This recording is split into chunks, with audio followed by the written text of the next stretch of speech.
I saw a quote that read, "People wait all week for Friday, all year for summer, and all their lives for happiness." In many respects, waiting is what humans do. We wait to start or wait to stop, wait to go or wait to leave. We wait and we wait and we wait. And in doing so, fool not time, but ourselves. That clock is going to tick away regardless of the IOUs we write to it. It will take those plans and dreams and ideas, and with its two hands carry them away as part of their perpetual rhythmic march. See, one of the most dangerous words in our vocabulary is tomorrow. A concept, illusion, a hesitance that becomes oxygen to the eventual flame of regret. It becomes the stories we tell about what could have been if only tomorrow arrived a little sooner. But the problem with waiting for tomorrow, as Jim Rohn has famously said, is that when it arrives, it's called today. Tomorrow is the box in which we place the things we've not yet found the courage to start. But I want you to be that courageous. I want you to take the shot, to step out, to create momentum, knowing that your journey will be one of imperfection. But imperfect is how everything valuable begins. Perfect, on the other hand, you know what's perfect? Tomorrow is perfect. Ideas that never start, that contain no mistakes are perfect. Wishing is perfect. Hoping is perfect. But capturing the beauty contained in today, that's not a perfection game. That's a willingness to start and adjust along the way. It's a commitment to begin now. So let's disarm tomorrow by making our magic today. By pointing directly at all those things you've been worried or scared or intimidated by, and simply taking one step towards them. Rather than waiting for life to push you forward, walk yourself there and let life react.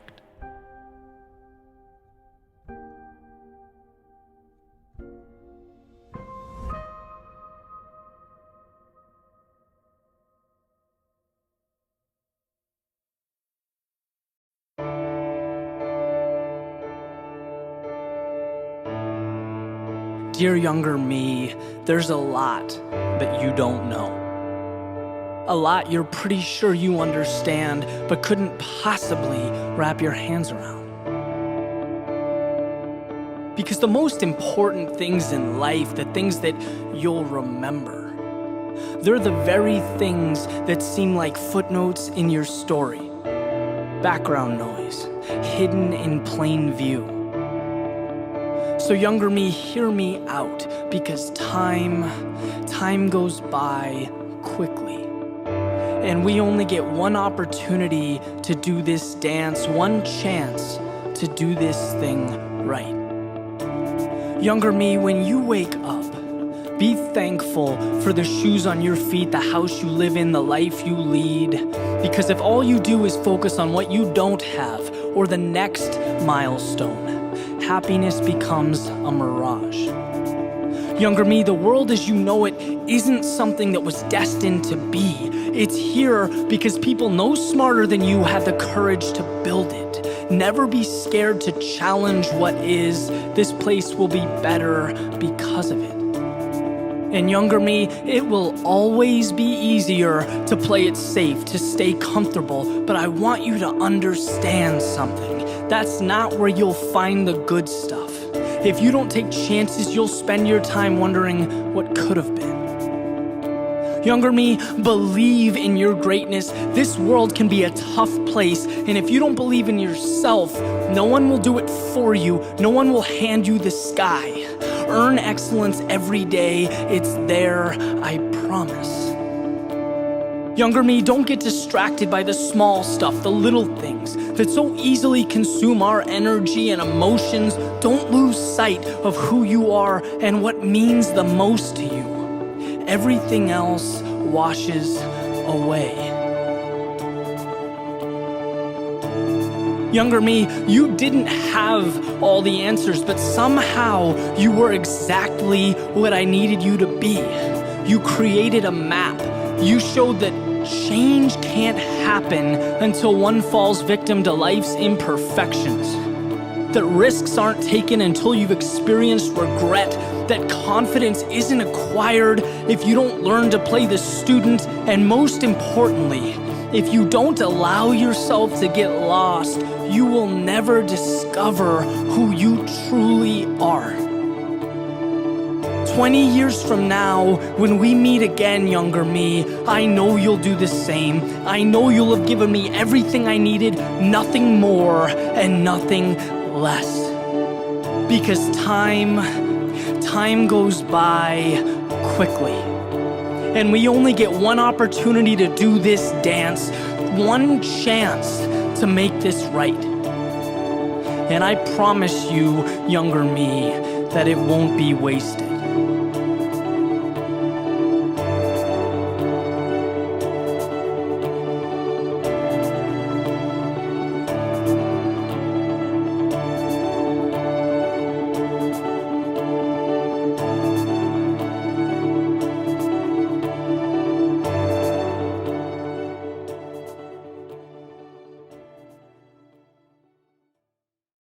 It's a scene from a movie called Dead Poet Society, and this quote just really hit home. And to kind of explain this scene, basically Robin Williams is a teacher. He's teaching poetry, and I think it's a boarding school. And there's a bunch of kids around him, and he's explaining to them, these are kids with ambitions. They want to be lawyers and doctors and businessmen. And he's saying, I get that, right? But here's why poetry matters, right? And so it becomes a metaphor for life, essentially. So what he says is, to quote from Whitman, "Oh me, oh life, of the questions of these recurring, of the endless trains of the faithless, of cities filled with the foolish, what good amid these, oh me, oh life?" And the answer is that you're here. That life exists, an identity, that the powerful play goes on, and you may contribute a verse. In other words, with all the negativity, all the ups and downs, all the quote unquote, terrible aspects of life, all the challenges, what good? Why are we here? What's the point? And it's that it's gone on for millions of years before us, will go on for millions of years after us, like a play that we can contribute one verse, and the power in that, right? Just waking up and understanding that we have the ability to create our own history, our own little universe, to change the way things are, to leave our mark. And so he's talking about, I mentioned the kids huddled around him. He's like, you want to be businessmen and lawyers and engineers and doctors, and it's incredible. It's a noble pursuit. We need those things to sustain life. But the reason poetry is important, reason things like love and passion and beauty are important, it's because those are the things that we live life for. They are the pinnacle of what it is to be human. And every day you can decide what to do with that. You can delve into it to change, to grow yourself, and in essence, improve the world around you. You can play a part in something much bigger than you. And it doesn't have to be this grandiose thing. It's using what you have where you are. And the impact you can make is infinite. Never forget that enormous things are just the culmination of small things. Little decisions. Right? Because for those of you thinking, well, I'm just one person, what difference does it make? And why would my verse matter in the grand scheme of things, the great play of life? Well, I have a follow-up for you. I thought this was beautiful too. You say you're not special because the world doesn't know about you. But that's an insult to me. I know about you, right? Everyone touches someone. And the ability to impact those in your immediate circle, it just can't be understated, right? I sometimes I worry that we don't value ourselves and our ability to be an agent for change the way that we should. Every single person watching this can change themselves, can grow. And I'm not talking about, who you are. I'm talking about moving towards your greatness. So back to the main theme, right? In this play of life, what is your role? What is your verse going to say? Because it matters.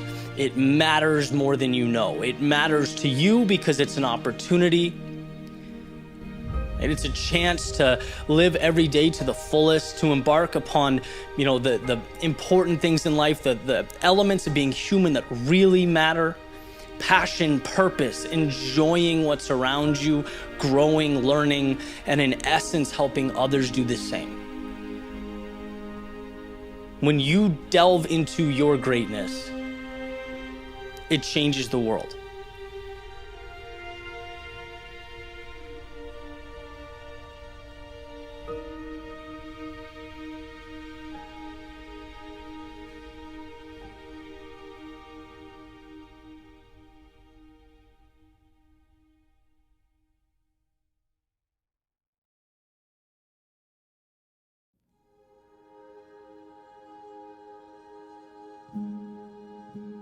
Sometimes I wonder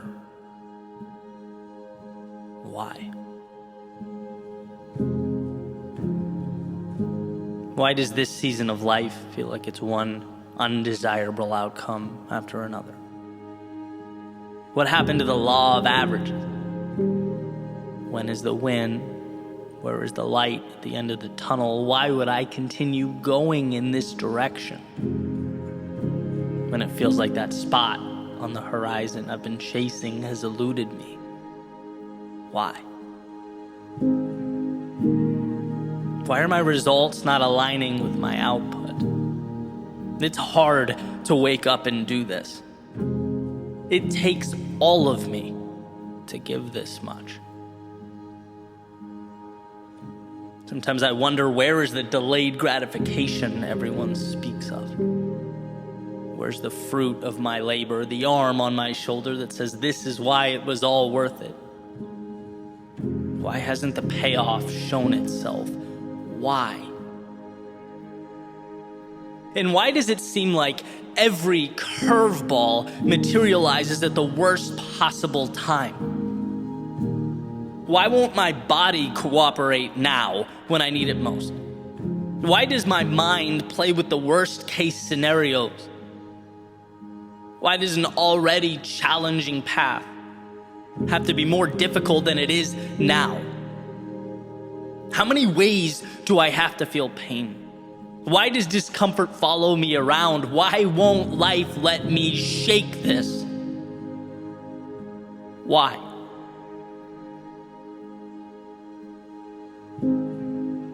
Well, maybe, just maybe, it's to show you how strong you are.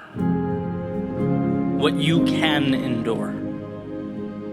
Because deep down in your soul, you know you are the 1%. Because if you can push through this, you can push through anything. And I don't know why life gives us its lessons when it does. Why the world seems to stack it on when we're at our most vulnerable. When the ground beneath us is most unstable. But if you can find the courage to step back and see this for what it is, if you can hold on to the idea that this is happening for you, you'll come out of this a different person. You don't need to perform a miracle when you're at your lowest. No, the courage, the power, the strength is in showing up. You need to continue forward. Let go of the week, the month, the year. Sometimes we are tasked with pushing through the moment, the hour, surviving the day. And sometimes there is nothing more courageous than that, nothing more powerful than seeing what it turns into down the road when we look over our shoulders and are grateful we never stopped. So yes, this season might seem like a non-stop barrage of obstacles and misfortune. Why? Perhaps because it's life allowing you to plant your seed now, so that when spring comes around, you are provided something you've never had before. You arrive at that spot in the horizon you've been aiming at. And yes, the results might not feel like they're aligning with your output. Why? Perhaps because when the compounding reaches that magical point, that point of statistical significance, and the desirable things happen then as quickly as the difficult ones do now, it'll all make sense. You'll appreciate it, value it, and be equipped to handle it. And yeah, life might seem to be throwing you curveball after curveball. Why? Perhaps because if you can trudge forward now, when your body's tired, while navigating the trials and tribulations of life, when you can bring greatness into existence under duress, just imagine what waits around the corner. Imagine how you'll perceive those seemingly impossible obstacles that slow everyone else down. There'll be nothing more than a cool breeze and a sunny day as you move towards your best self. Look, it's hard to understand when we are in it. It's hard to make sense of the dark and the chaos and the hurt, but find a way to remember, no matter how hard it seems, that this life is happening for you and not to you. This is the seed in the palm of your hand that will mean something that matters. So hold on. Hold on to see that seed begin to rise from the ground. Hold on to feel the warmth of the sun. Hold on through the storms of life. They will be why, when you look back years from now, you'll have gotten from life that which was once merely a dream.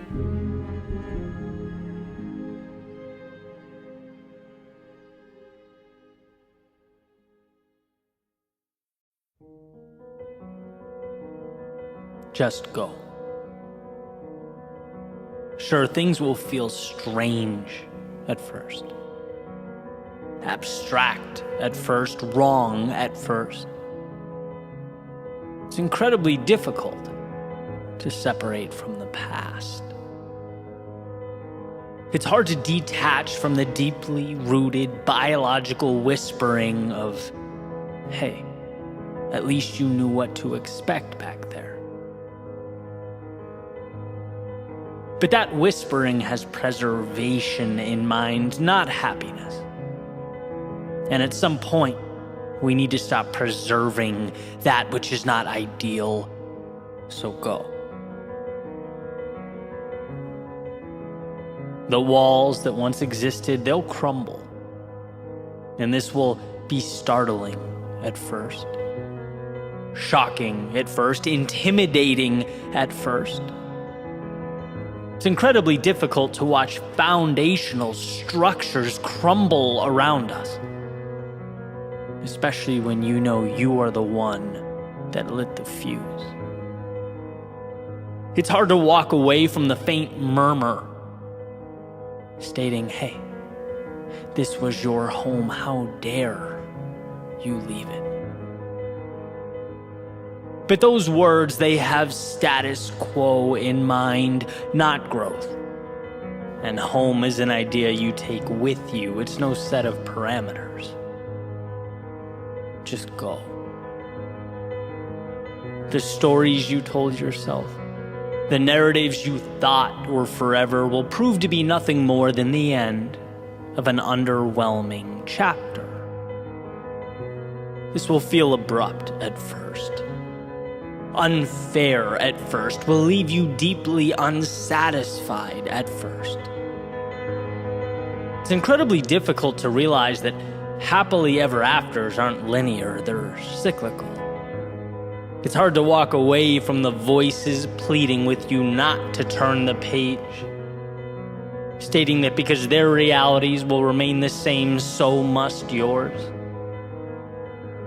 But those aren't the characters with whom you'll emerge victorious.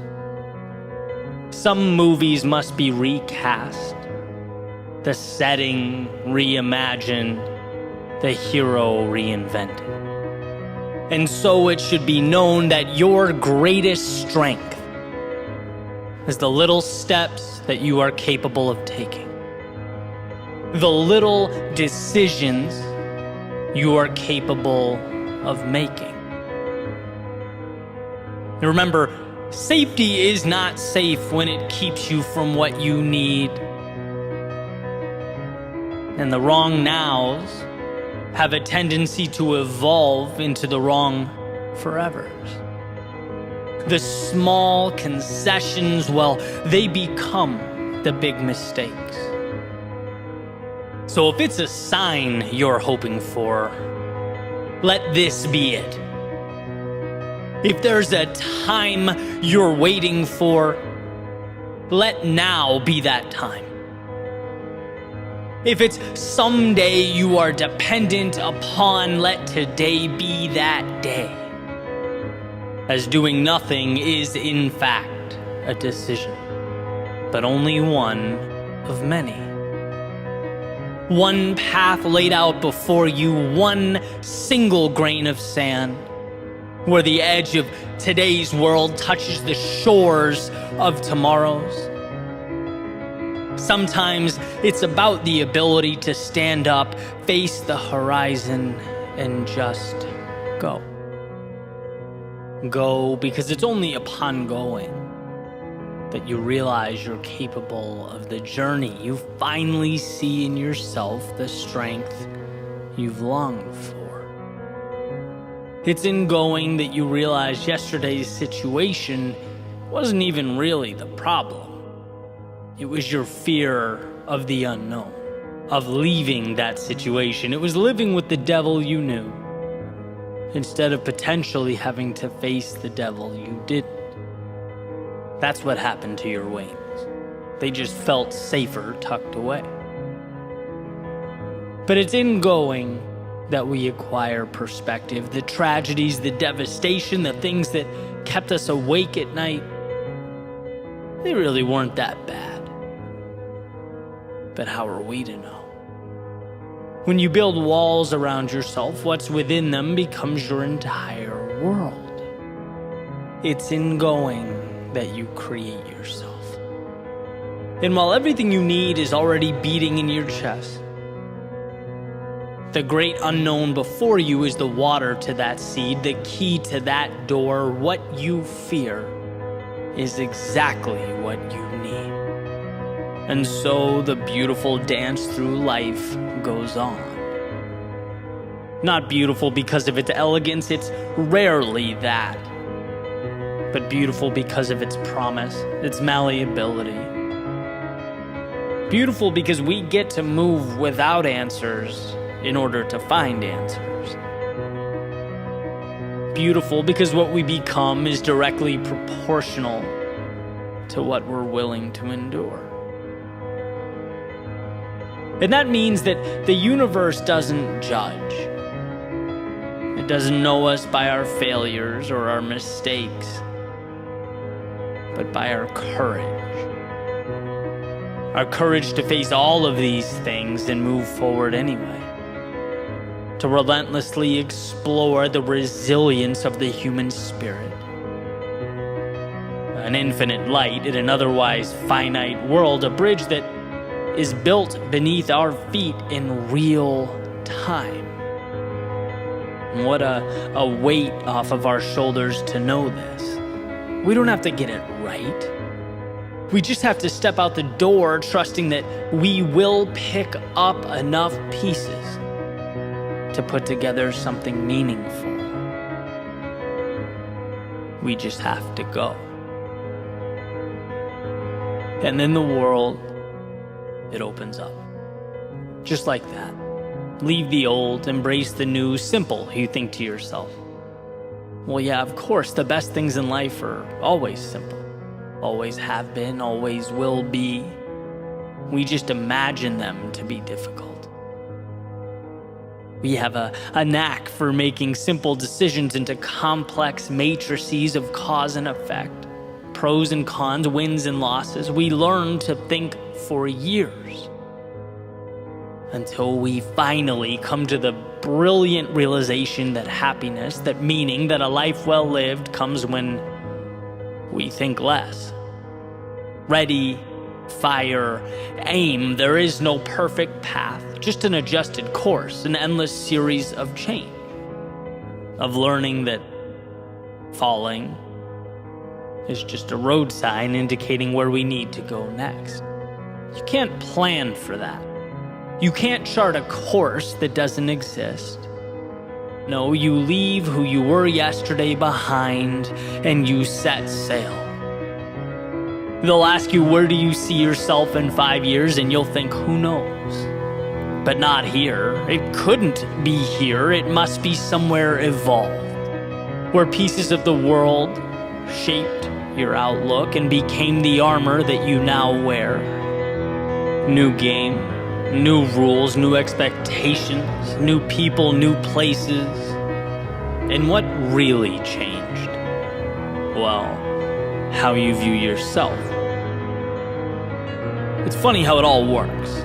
How things come together when we look over our shoulders. Like it was meant to be. As if this had to be the way things are. No, you could very easily have stayed dreaming, looking out that window, wishing you could leave, hoping for answers that didn't exist. And so the complex now feels as simple as we meant it to. We move forward not knowing but trusting, and we look back with the sense of understanding and a confidence that was built over time. In the game of life, there are people who go and people who stay. People who build and people who don't. And I'm not saying everything will be perfect or everything will immediately snap into place. How could I? But what I am saying is that in moving forward, we pull back the curtain on the opportunity that is available to us. We move from the physical limitations of the bodies we walk around in and towards the infinite power of the mind that powers them. We become who we were always meant to be. How do we know what that is? Well, not until we look over our shoulders, of course. So go. Go make your mistakes. Go learn your lessons. Feel your moments of pain and your moments of bliss. Your times of doubt and your times of certainty. Because in doing so, you will have done the very thing so few people get to do with their limited time on this planet. Truly live. So go. Just go.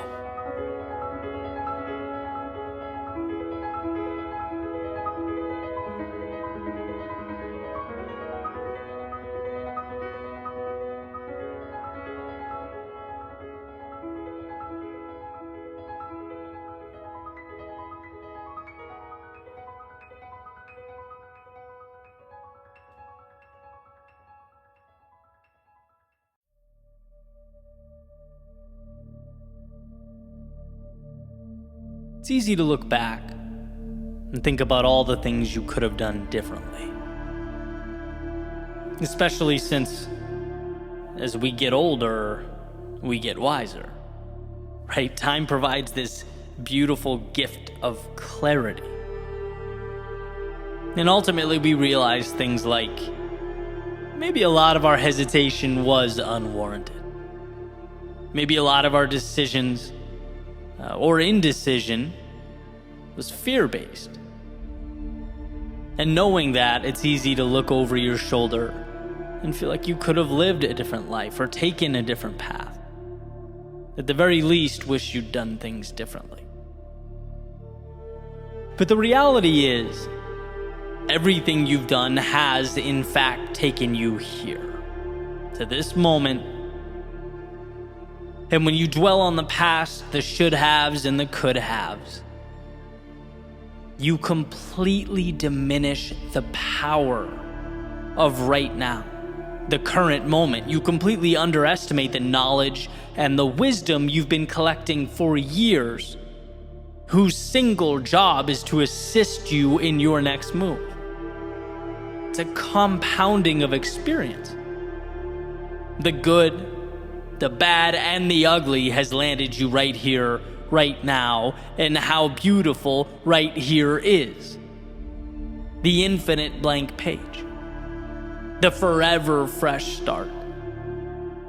And that's not to say the past doesn't matter. It's to suggest that your prior discomfort, your mistakes and lessons have equipped you to deviate from the routines and the cyclical nature of your past.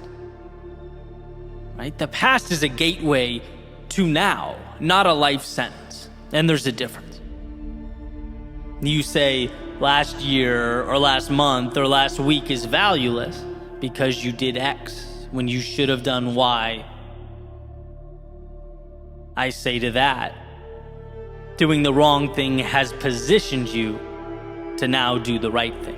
Potential energy, right? Like a spring being pulled back tighter and tighter and tighter, awaiting its opportunity to propel forward. You don't get that without those could-haves and should-haves. They're integral to the process. The reason you'll be different moving forward. You can say, I wish I'd taken more chances. I wish I was bolder. I wish I followed my heart. Two pieces of news for you. One that's fantastic. It seems as though you're now aware of those times you fell short and can therefore mitigate them moving forward. And two, you're not dead yet. We have to stop looking at yesterday like it's anything but a ladder to greater competency. The gymnasium for your decision making. Anyone can cherry pick the past, but the practical me asks, what does beating yourself up about what's gone do for you? What does it add to your life? Except for enabling and legitimizing the same identity you're looking to evolve and move on from. See, we don't limit ourselves because of right now. It's always because of yesterday. Look what happened. Look what I lost. Look how things turned out. And it's like, take the data and trudge forward. You now have the tools to move right into that darkness of night. And in 5 years, you'll look back and sure, you'll wish you did things differently. And same 5 years after that. But that's why life is a journey and not a standardized test. We are picking up the pieces as we go, painting the masterpiece one brushstroke at a time. And even though you might wish yesterday's brushstroke was a different color, a little darker, different shade, it's just as valid as all the others in contributing to the mural in its totality. So sure, be your greatest critic, but be your greatest ally as well. And that calls for being bold enough to let go of what's gone. Extract the value from yesterday and use it to build now. Something, anything, that's up to you, but hear the message. It's up to you now. Not who you were yesterday or what you did, not how people saw you or how you used to live your life. You have an opportunity now to go wherever your heart desires. Stronger and wiser at this point in time than you've ever been in your life. So rather than dwell on what's gone, how about asking how you can take those pieces of yourself and build again?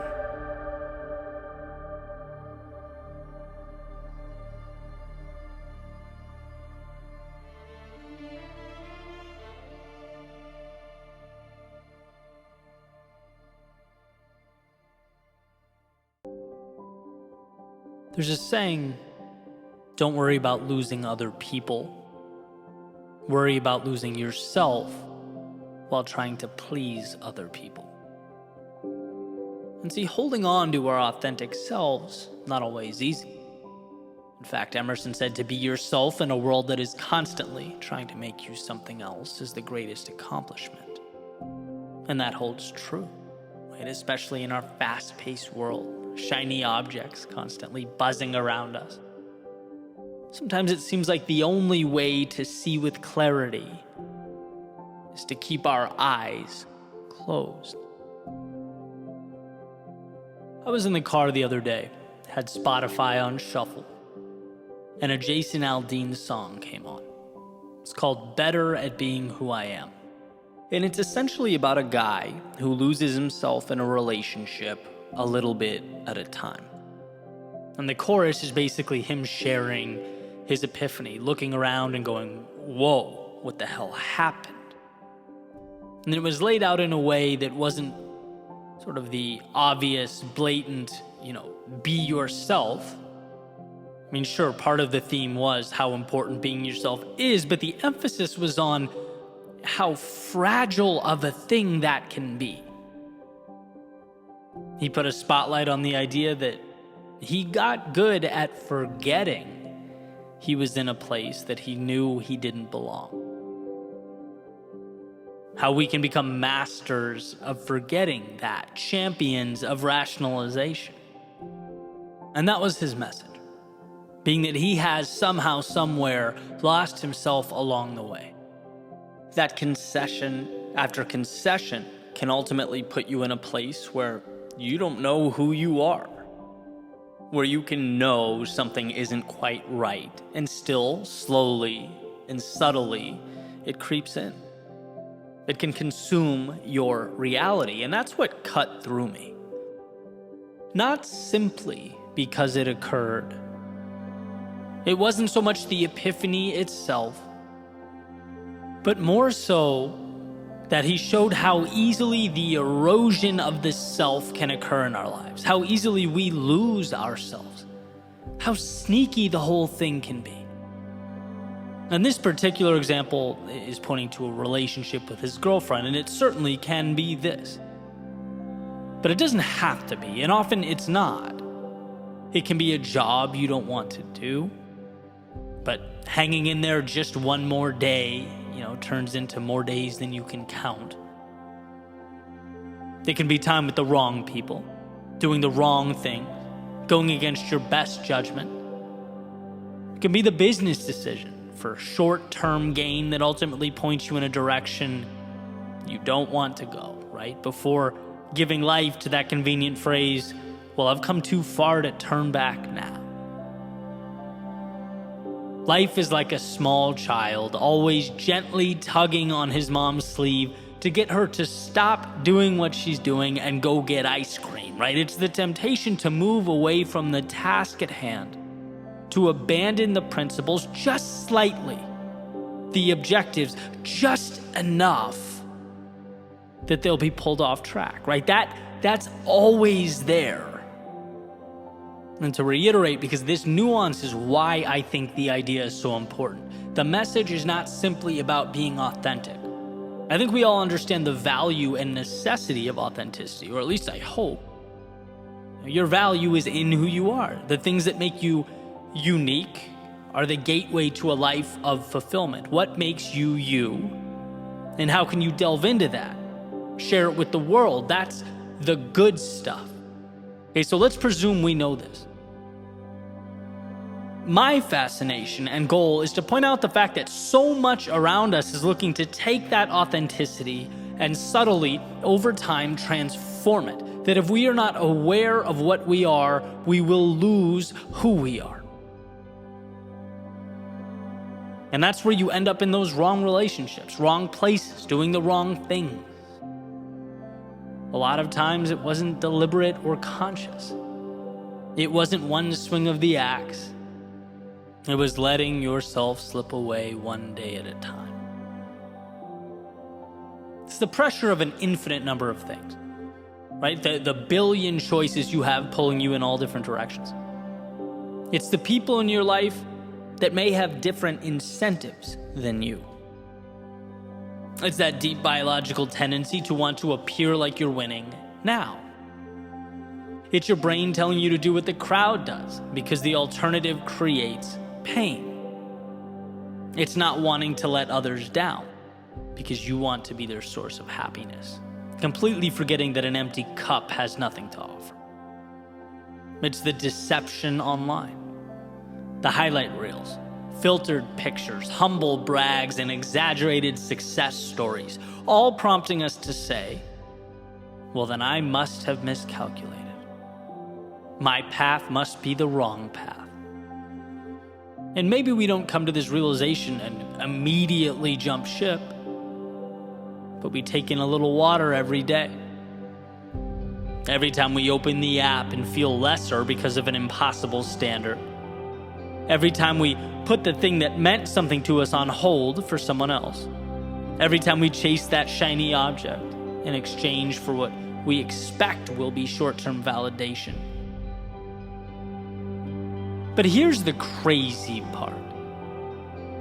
It's like when I shut everything off, when it's just me and my thoughts, no distraction, I have a very good sense of who I am and what I want, just in my gut. I know what feels right to me. And it's only when the chaos comes in that the target can get blurry and the goal seems to live a little further away. And maybe that's why that song had an impact, why the light bulb went off.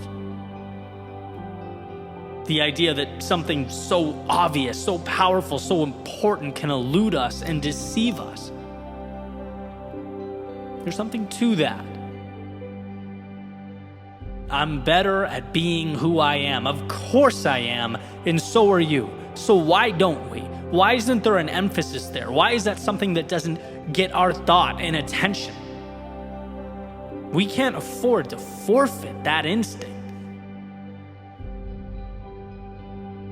And so this is the part where I remind myself and everyone listening that you get nothing in life without some semblance of self-trust.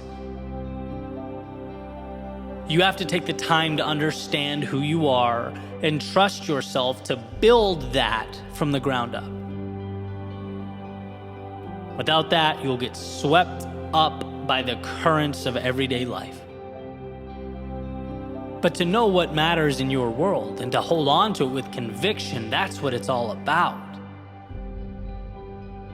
And then, yes, you'll have success letting people into your life when they contribute to who you are as a person, when they align with your values, when they feel like wind on your sails.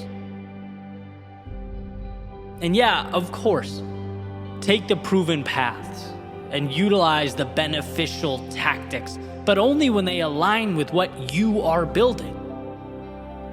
If not, walking away is the best option, wandering around until you find alignment. Now that brings more value than a toolbox of the wrong tools. And sure, sometimes you have to do things you don't want to do. I get that. That's called being responsible. But those things, as annoying as they are, should be contributing to something that does matter to you. The building's foundation is not fun or sexy, but it's necessary. Just make sure you believe in what will ultimately be built on top of it. Otherwise, you are most certainly wasting your time. Your gift is you. You have something to share, something to explore, nurture, and grow. Stand in front of that. Never hide behind it. Protect it. It's the benchmark against which all other things should be measured. We're all better at being ourselves than some impersonation of what we think the world wants us to be. I think the question comes down to, will you allow that greatness for yourself? Will you be courageous enough to keep the spotlight on what matters most? Will you maintain the awareness that when you're walking down a path that doesn't align with who you want to be, you can self-correct? Turn around. Put emphasis on that part of you that lights you up.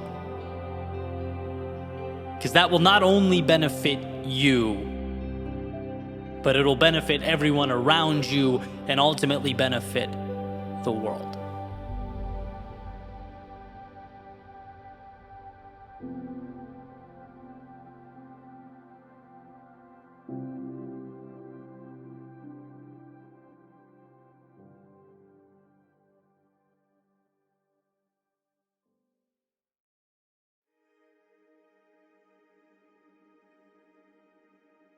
Just one more day.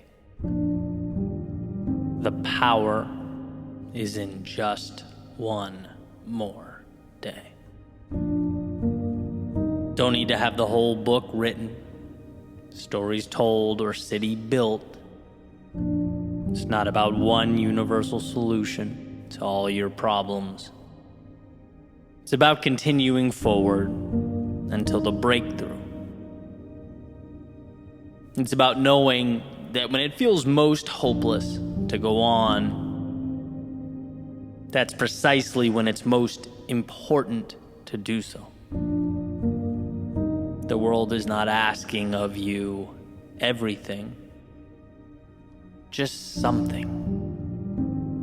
So give it something.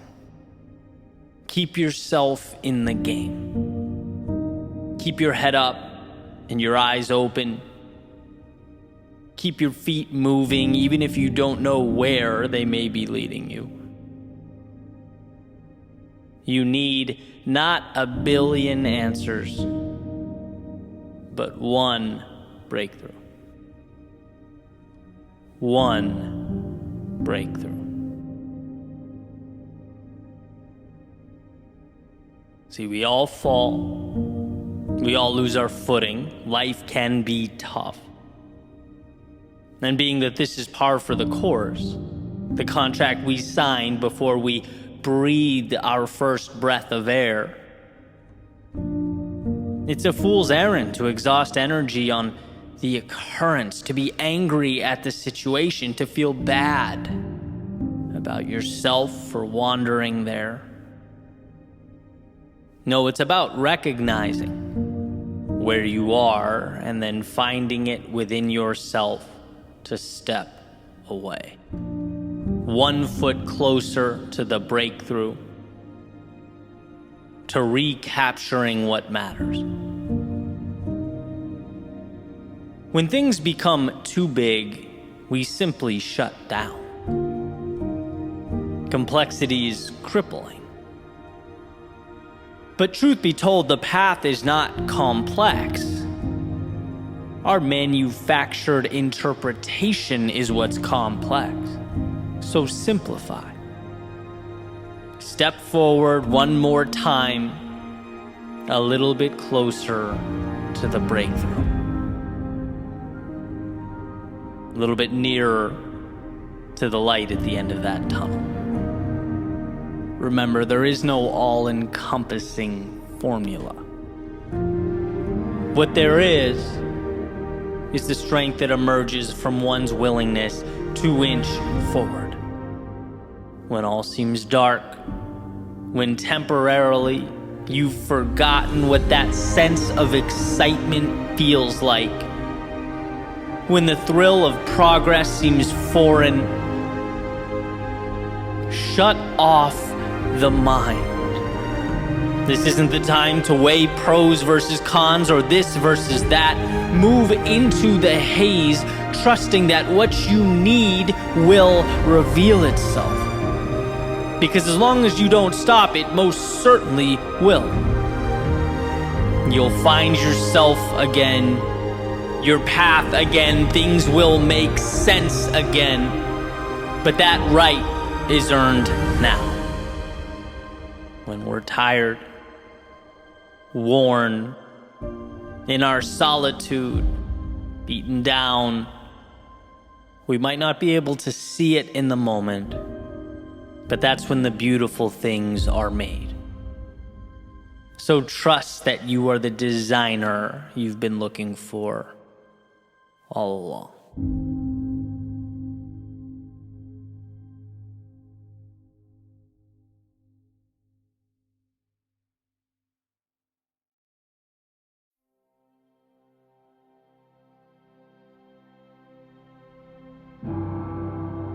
There's an idea coined by Aristotle that suggests knowing yourself is the beginning of all wisdom.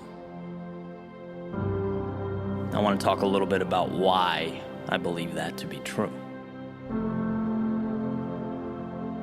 I went on a trip to the West Coast a few weeks ago, and obviously there's a time difference there. When I came back, I was a little jet lagged. Threw me off my routine a little bit, and for the first few days back in Florida, I slept in. Which makes perfect sense, right? My body was still on West Coast time. But then 3 days went by, and 4 and 5, and then a week. And I kept setting the alarm, and I kept sleeping through it. And this drove me crazy, right? I love my mornings. And, I can go into that some other time, but the bottom line is I kept, even knowing it's in my best interest to get up, I stayed in bed. Okay, so 1 week went by of going to bed, planning out my perfect day, setting the alarm, only to sleep in. It had evolved from, a reasonable transition to a clear display of personal weakness. Mapping out what was best and then failing to do it because, I was comfortable under those covers. Cue Einstein's famous definition of insanity, right? Doing the same thing over and over and expecting different results. See, my perfect day on paper continued to be obliterated by the very elementary and foundational challenges of reality. And if you think this is small, I just want to remind you that the little things ultimately become the big things, right? In other words, no one conducts themselves one way for the small and seemingly trivial aspects of life and then, suddenly levels up and becomes highly disciplined, an organized force of nature when it really matters. No, you are who you are. We're defined by our habits, and it filters into all aspects of life. That's why Admiral McRaven talks about, making your bed. You don't do the small things right, you can't do the big things right. And to me, this was a red flag. I wanted to fix this, perhaps needed to fix this. And I spent some time thinking about it. And as I was running, listening to an audiobook, it hit me. I made what I think is one of the most important connections I've made in a long time. And to explain this idea, I'm going to briefly kind of take us up a level and explore one of the greatest checks on human nature in the history of mankind, and then I'll bring us right back down to the practical, the alarm clocks, workout routines, and daily planners. Right, sometimes the philosophical opens a door for the practical day-to-day problems we have in life, which is why I love connecting those dots. They help me see things with clarity. And so this began with a quote from James Madison in Federalist 51. He says, "If men were angels, there would be no need for government." And what he's doing there is he's making a case for a constitutional system or technology that attempts to stop the greatest threat to government ever to exist, which is human nature. He's advocating for a framework that will save us from ourselves. See, it's not that human beings aren't capable of incredible things, beautiful things, magnificent things, because they are. But it's because they are also prone to do terrible things.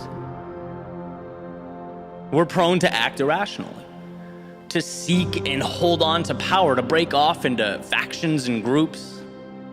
And success of the whole over a long period of time requires more than anything else that we're able to, and this is the point, recognize and repress those inevitable negatives. Let's not be delusional and aim for the perfection of men, because humans aren't perfect. Humans will never be perfect.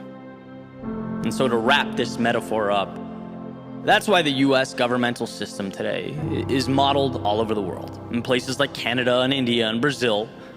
It's because it is brilliantly one of gridlock and conflicting interests. It's why the legislature's cut in two. It's why there's 3 branches of government all checking each other. A system of federalism, all because of the nature of man. See, sometimes what you prevent is just as or more important than what you create. Again, perfect? No. But the expectation of perfection, it destroys more than it builds. This idea of utopia, or the perfection of human beings, doesn't have a great track record throughout history. It dismisses human nature. So Eddie, what does this have to do with sleeping in the morning? What does this have to do with making tomorrow's perfect plan before you go to bed every night? And then seeing it fall to pieces when the pillow feels, amazing at 6 a.m. Well, I'm going to hijack Madison's idea here. It's similar in the sense that you haven't allowed the best of you to take hold and flourish because you haven't addressed the worst of you that keeps trying to make its way into the picture. If you're aware enough to understand yourself and the things you do that get in the way of your happiness, you are on your way. Because you stop trying to jam a square peg of perfection into the round hole of reality, and you start operating practically. Looking to mitigate the things that you're doing that are constantly holding you down. Build checks and balances into your own life. I am no angel, and neither are you. So let's put ourselves in the best position we can to succeed and overcome the realities of life. Right? I mean, this very idea is why books like Atomic Habits and The Power of Habit have sold millions of copies, because they help us navigate around the mental traps constantly seeking to pull us into old routines. Right? The best way to not eat junk food, according to Charles Duhigg, don't have any in your cabinet. The best way to watch less TV, according to James Clear, hide the remote in a different room when you're working. Best way to stick to that workout routine, put your running shoes by the door, right? Make it easier on yourself to say yes, to defeat the demons that hold us back. Again, if we were angels in our own lives, we'd see that remote, we'd smile, we'd ignore it. We'd look at the Instagram app and we'd say, nope, not now, Instagram, I have a business to build. But we are not angels. And winning requires building systems into our own lives that allow us to win. So how did I defeat that monster that kept me in bed in the morning? By making it so hard to say no that it was comical. By checking my temptation so that failing was actually more difficult than succeeding.